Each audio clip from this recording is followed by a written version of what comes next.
वो भिक्षा नहीं मांगते थे, ऐसे अकिंचन महात्मा थे।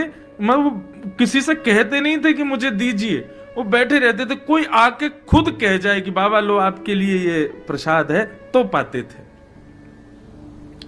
उनका नियम था, वो किसी से कहते नहीं थे कि मुझे प्रसाद दो या मुझे भिक्षा दो। कई बार तो 4-4 दिन तक कुछ नहीं मिलता था। वर्णन आता है कि 4-4, 5-5 दिन जब बीत जाते थे तब किशोरी जी ही कोई गोपी बन के जाती थी, ठाकुर जी ही कोई ग्वाला बन के जाते थे। कभी दूध दियाते, कभी रबड़ी दियाते, कभी रसगुल्ला दियाते, कभी रोटी, बासी रोटी दियाते माधवेंद्र जी को, क्योंकि उनका नियम था, वो मांगते नहीं थे। विचार करो, स्वयं श्री जी जाती थी खीर लेकर के, दूध लेकर के, रसगुल्ला लेकर के, और कोई ऐसी दीनहीन सी गोपी बन के जाती कि बाबा को लगती पता ना कोई ऐसी कोई गोपी होगी ब्रज की, आ गई है दूध लेके, बाबा ले आओ पी लियो, दूध बचाओ घर को। लेकिन होती वो श्री जी थी। एक दिन जगन्नाथपुरी दर्शन का भाव बनाया और गोवर्धन से चलकर के माधवेंद्रपुरी दास जगन्नाथपुरी आ रहे थे। बीच रास्ते में बंगाल प्रांत में, बंगाल या उड़ीसा प्रांत में खीरचोरा गोपीनाथ, उड़ीसा में है बंगाल में, उड़ीसा में ही पड़ते हैं, बंगाल के पास पड़ते हैं, यहां से दूरी है। खीरचोरा गोपीनाथ, उनका नाम तो गोपीनाथ ही था, खीरचोरा तो बाद में पड़ गया। तो आज तक नियम है कि वहां 12 कुल्हड़ों में श्री गोपीनाथ जी को खीर का भोग लगता था, और जो मनोरथी भोग लगवाते थे सारा भोग उन्हीं को बांट दिया जाता था। माधवेंद्रपुरी जी जब दर्शन करने के लिए गए तो श्री गोपीनाथ जी का दर्शन किया। रात्रि शयन में 12 कुल्हड़ खीर का भोग रखा था। अब माधवेंद्र जी का स्वभाव नहीं था मांगने का कि प्रसाद भी ऐसे हाथ के, कोई पुजारी खुद ही कहते आओ प्रसाद ले जाओ तो ही मांगते लेते थे, अपने आप नहीं कहते थे। 3-4 दिन से सफर कर रहे भूखे प्यासे, गोपीनाथ जी के सामने जाके खूब नृत्य किया। पुजारी जी ने सारे मनोरथियों में खीर बांट दी, और खीर बांटने के बाद में मंदिर बंद कर दिया। माधवेंद्रपुरी जी भी वहां से प्रस्थान कर गए, बेचारे भूखे प्यासे एक वृक्ष के नीचे जाकर के बैठ गए। भजन कर रहे थे ठाकुर जी का, लेकिन भजन करते करते बार बार नेत्र खुल जाए, बार बार भजन रुक जाए। क्यों? भूख लग रही थी, लेकिन बोल सकते नहीं किसी से। गर्भगृह में बैठे गोपीनाथ जी को चैन नहीं आ रहा है, और गोपीनाथ जी सीधे पुजारी के स्वप्न में पहुंच गए और बोले कि मेरे एक परम भक्त माधवेंद्रपुरी आए हैं, वो बहुत तेज भूख लगी है उनको कुछ पवाओ। पुजारी जी बोले क्या पवाएं इतनी रात्रि का समय? बोले हमारा 12 कुल्हड़ का भोग लगता है खीर का। बोले हाँ, उसमें से एक खीर भोग बचा है, वही दे आओ। बोले कुछ नहीं बचा, मैंने सब बांट दिया मनोरथियों में। बोले तुमने 11 कुल्हड़ ही बांटे हैं, 12वां कुल्हड़ हमने छुपा लिया था अपनी जेब में। मंदिर आओ, खोलो, हमारे विग्रह के गोजा में आकर के, गोजा बोलते हैं जेब को, बोले हमारे जेब में आकर के देखो एक कुल्हड़ रखा है छुपा हुआ है। पुजारी जी के नेत्र खुले, स्नान किया, अर्धरात्रि में ठाकुर जी का विग्रह गर्भगृह खोल करके जैसे भीतर प्रवेश किया, ठाकुर जी के गोजा में जैसे हाथ डाला, सोई कुल्हड़ में खीर रखी थी। तब पुजारी जी बोले वाह रे खीर चोरा, खीर चुरा ली, अपनी प्रसाद की खीर चुरा ली अपने वैष्णव के लिए। और जाकर के पुजारी जी ने वो खीर बाबा को दी। बाबा बोले रात में 3 बजे पुजारी जी आप कैसे? तब पूरा वृत्तांत बताया। बोले कि रोज ठाकुर जी का भोग लगता है और मनोरथियों में बांटा जाता है, लेकिन आप अकिंचन हो, किसी से मांगते नहीं। अब ये बात किसी को नहीं पता थी, लेकिन पुजारी बता रहा तो माधवेंद्र जी रोने लगे, आपको कैसे पता मैं किसी से नहीं मांगता? बोले ठाकुर जी बता रहे थे। बोले आपको भूख लगी है इसलिए ठाकुर जी ने आपके लिए खीर को अपनी जेब में छुपा लिया। फिर कहां भूख लगनी थी? रोते रहे विरह से। बोले नाथ आपको पता है मेरा भाव, आपको, आप जानते हैं मुझको, मुझे इसी बात से इतनी प्रसन्नता है कि आप। तब से गोपीनाथ जी का नाम पड़ गया खीर चोरा गोपीनाथ। अपने वैष्णव के लिए ठाकुर जी ने खीर चोराई।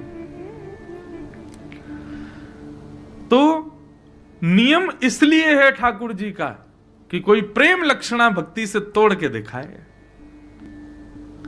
हठपूर्वक नहीं कि जबरदस्ती। इंद्रेश जी कथा में बोल रहे थे नियम में इसलिए ठाकुर जी कि उसको कोई तोड़े। अब गर्भगृह में कोई जाने नहीं दे रहा जगन्नाथ जी के, हम कूद फांद के लड़ाई झगड़ा करके गेर के पुजारियों को घुसेंगे भीतर और सबको दिखाएंगे देखो हमने नियम तोड़ा। ऐसे नहीं, नियम तोड़ने का मतलब आप ना तोड़ो, आप प्रयास ना करो, ठाकुर जी प्रयास करें उसको तोड़ने का, उससे आगे आने का, उससे बाहर निकलने का।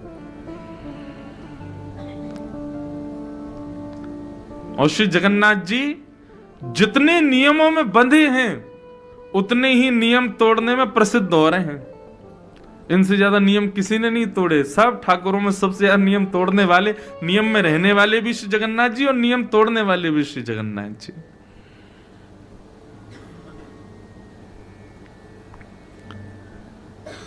ऐसे प्रेम स्वरूप साक्षात प्रेम के विग्रह श्री जगन्नाथ जी को हम बारंबार प्रणाम करते हैं। और लाल जी हमारे लिए भी कभी कोई नियम तोड़े, अपनी भक्ति को उस स्तर पर ले चले कि कभी हमें भी लगे कि हाँ ठाकुर जी ने कोई नियम तोड़ा। मैं तो बहुत बहुत जगह तोड़वाए मैंने नियम। द्वारिका में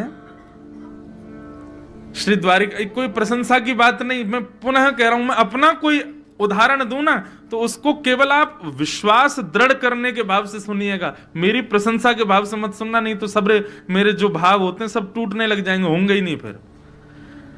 तो द्वारिका में हमारे वहां के पुजारी चित्रांग पुजारी जी ने एक बार मुझे, मैं 3-4 दिन की कथा के लिए गया तो मेरे को बोले आप ना ठाकुर जी के सामने पद सुनाओ।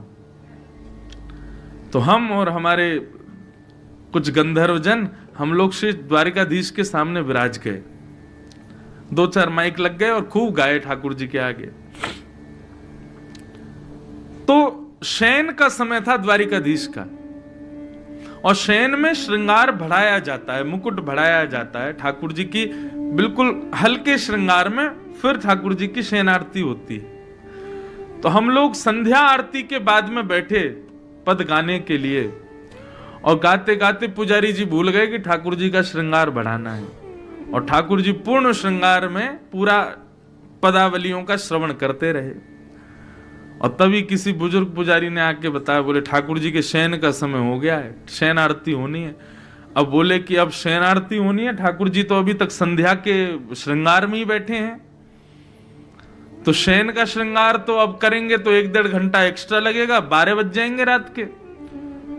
तो पुजारी जी मेरे पास आए, आकर के बोले भले पधारे ब्रजवासी, आज सैकड़ों वर्ष बाद द्वारिकाधीश जी की शयन आरती पूर्ण श्रृंगार में ही होगी, क्योंकि आज ठाकुर जी का श्रृंगार बढ़ाया नहीं गया, विलंब हो गया।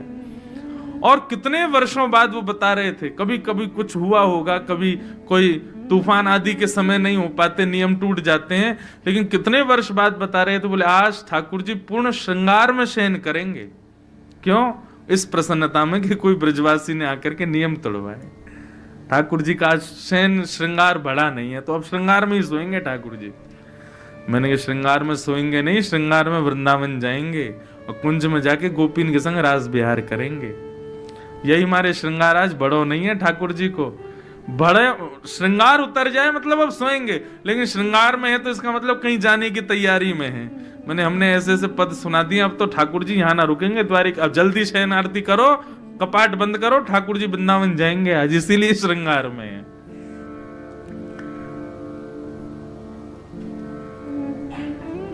प्रेम लक्षणा भक्ति प्रकट तो करे कोई।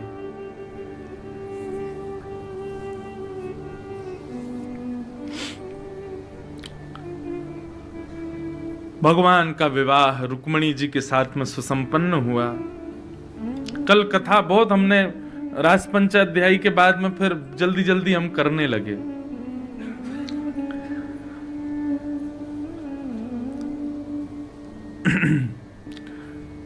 क्योंकि फिर मन में भाव आता है कि ज्यादा विलंब तक चलने वाला प्रसंग कहेंगे तो फिर जो क्रम के कुछ कल अतिथिगण आए थे फिर वो संभव नहीं हो पाता।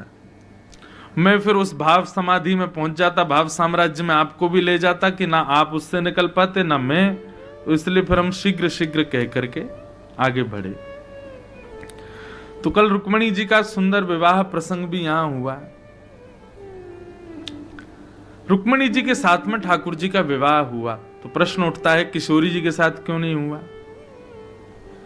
हमारी श्री राधा रानी, बंधुओं देखो,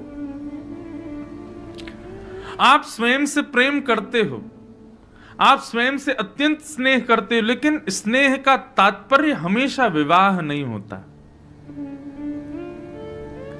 प्रेम का सदैव प्रतिफल विवाह नहीं होता। हम स्वयं को प्रतिबिंब में देख करके बड़े प्रसन्न होते हैं, अरे वाह कितने सुंदर लग रहे हैं हम, लेकिन उसके बाद भी अपने प्रतिबिंब से विवाह नहीं कर सकते, प्रेम कर सकते हैं। ऐसे ही श्री जगन्नाथ जी का प्रतिबिंब है किशोरी जी, हमारे द्वारिकाधीश का प्रतिबिंब है किशोरी जी, श्री वृंदावन बिहारी लाल का प्रतिबिंब है श्री राधा रानी। और प्रतिबिंब से स्नेह हो सकता है, प्रेम हो सकता है, विवाह संभव नहीं। विवाह के लिए विलग व्यक्ति का होना जरूरी है, अलग व्यक्ति का हमारे सामने होना जरूरी है। किशोरी जी ठाकुर जी से विलग थोड़े हैं, और जो विलग मानते हैं वो गलत सोचते हैं।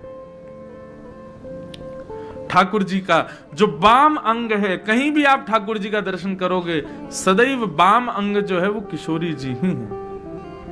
और आप हमारे पूरे वृंदावन में आ जाना, किशोरी जी का दर्शन नहीं, केवल ठाकुर जी खड़े हैं। किशोरी जी भाव के भाव से वाम अंग में विराजती हैं, और यह बात यहां भी सिद्ध होती है। श्री जगन्नाथ जी का भीतर प्रवेश करके दर्शन हो तब जगन्नाथ जी पूरे दिखते हैं, नहीं तो बाहर से देखो तो वाम अंग दिखता ही नहीं ठाकुर जी का। क्यों? श्री जी हैं, सदैव अपने भाव में विराजमान रहती हैं। दाहिना अंग ही दिखता है ठाकुर जी का, दाहिना अंग क्यों दिखता? वो श्याम सुंदर हैं, वाम अंग तो श्री जी हैं। और ये बात मैं खूब प्रसिद्धि से अपनी कथाओं में कहा करता हूं कि ठाकुर जी का वाम अंग जो है वो किशोरी जी हैं। और इसी भाव से हमारे वृंदावन में श्रृंगार होता है। मुकुट इधर ही धराया जाएगा, लेकिन जब कलंगी धराई जाए या फिर चूड़ामणि धराई जाएगी तो वो इधर ही धराई जाएगी। क्यों? क्योंकि श्री जी हैं। ठाकुर जी को चोटी इधर ही धराई जाती है क्योंकि वो श्री जी हैं।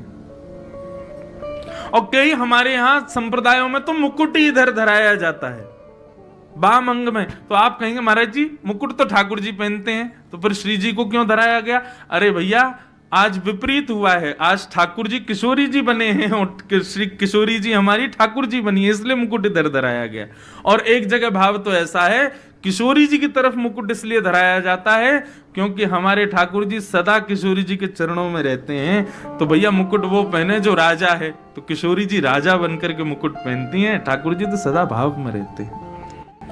आपको केवल त्रिभंग लली कृष्ण दिख रहे हैं, आपको केवल बांके बिहारी दिख रहे हैं, आपको केवल एक स्वरूप दिख रहा है, तो आप केवल सामान्य एक दर्शनार्थी हो। लेकिन ठाकुर जी के पूरे श्रृंगार में एक अद्भुत लीला का दर्शन हो जाए कि आज माला नहीं है, गले में 2 माल पहनी है, मानो ऐसा लग रहा है कि भक्त ठाकुर जी से लिपटे हुए हैं। आज मुकुट विपरीत दिशा में है, तो मतलब आज किशोरी जी ने ठाकुर जी का वेश धारण किया है। बड़े बड़े भाव हैं ठाकुर जी के श्रृंगार के पीछे,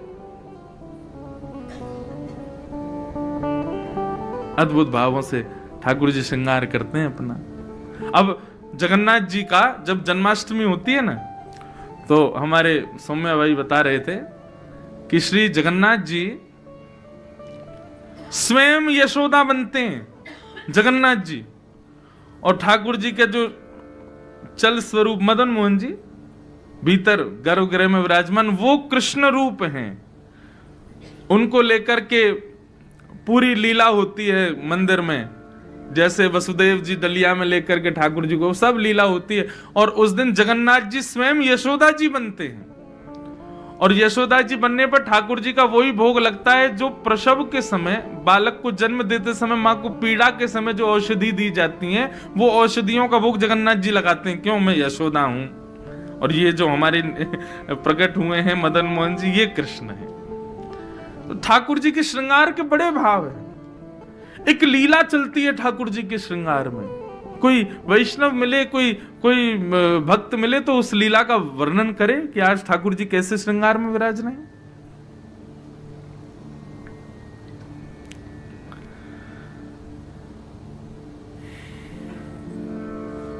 तो किशोरी जी से विवाह इसलिए नहीं हुआ क्योंकि कोई विलग नहीं है।